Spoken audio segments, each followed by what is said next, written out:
Good morning.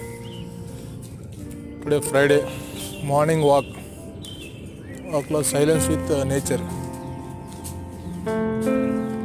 మనం ఎన్ని చేసినా ఎన్ని చేయకపోయినా రోజు జరిగేవి.